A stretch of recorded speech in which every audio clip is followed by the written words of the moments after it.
everyone, yet again to another Ticket Freaks 212. I'm your host, Carlos, and as always, we're here to talk to you about movies. So, this is my first video of the year 2014, and what way to start off this year with Wolf of Wall Street.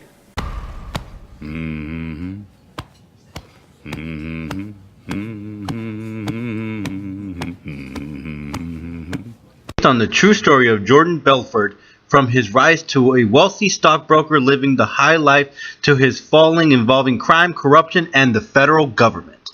The Wolf of Wall Street, made in 2013 as a crime, comedy, and biography, is directed by Martin Scorsese, screenplay by Terrence Winters and Jordan Belfort. Cast includes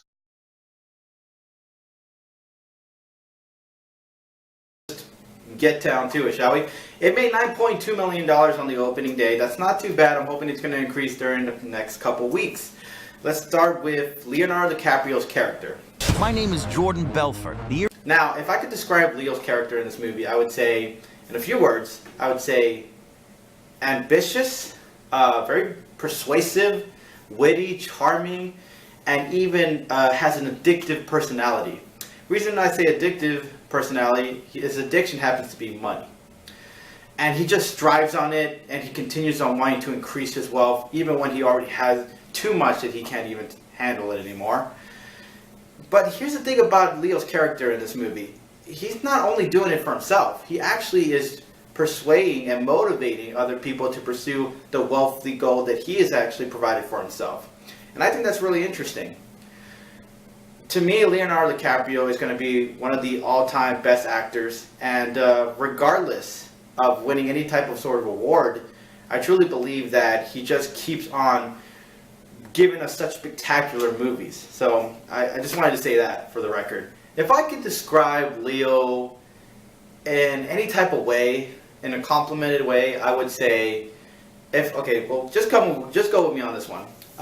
There was a wrestler named the Heartbreak Kid, Shawn Michaels, and he would just when you just see him wrestle in any type of event, he stole the show. That's why he got the name the Showstopper. To me, as a reference, Leonardo DiCaprio is the showstopper of movies. So just keep that in mind. Up next, Mr. Jonah Hill. Excuse me. Yeah. Is that your car on the lot? Yeah. It's a Jag? Yeah. How much money you make? I don't know, 72,000 last month. You show me a pay stub for $72,000 on it, I quit my job right now and I work for you. Hey, listen, I quit. Yes, this guy has increased his performance as an actor, and he's really just keeps on building himself up.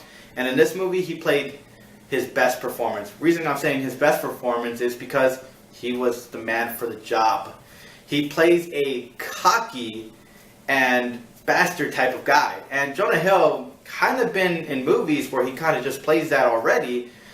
This was perfect, and honestly, it increased his performance as a character and as himself, and did a top-notch job. Aren't you married? Yeah, but married people can't have friends. We're not gonna be friends. Margaret Robbie, sorry if I pronounced that wrong. She actually has such a sex appeal in this movie, and this is the type of girl you just didn't want to mess with. She was the wife of Leo's character, and also, I forgot to mention, Jonah was the partner of Leo's character in this movie. She just wasn't the type of person you wanted to mess with in this movie. I don't want to give out too much away. Watch the movie and I'll tell you, she was phenomenal in this movie. You just tried to bribe a federal officer. Kyle Chandler. A lot of people will say that there is probably a mix of who was a good guy and a bad guy in this movie. Kyle Chandler to me was a bad guy in this movie. When you want to ruin someone's fun, you're the bad guy in this movie. He was very envious, but he didn't want to show that he was envious to those who were his enemies, which happened to be the wealthy and the powerful, and he just had a pleasure destroying the wealthy and the powerful in this movie. When you see Leo's character and Kyle's character in this movie, you got to see the presence of two people, and while Leo's character was the wealthiest and the powerfulest person in there, Kyle happened to intimidate him. So when you got a guy who's rich and powerful, intimidated by just one guy who's just, I'm going to ruin your life, it just takes you away, honestly. The movie itself, let's just talk about the movie itself.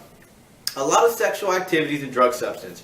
Let me repeat myself again. A lot of sexual activities and drug substance. The reason why I'm repeating myself is because I've watched and read a lot of reviews, and some of the reviews, a lot of people had made some claims that this movie was a porno on the screen. I want to make something clear here. It wasn't a porno on the screen.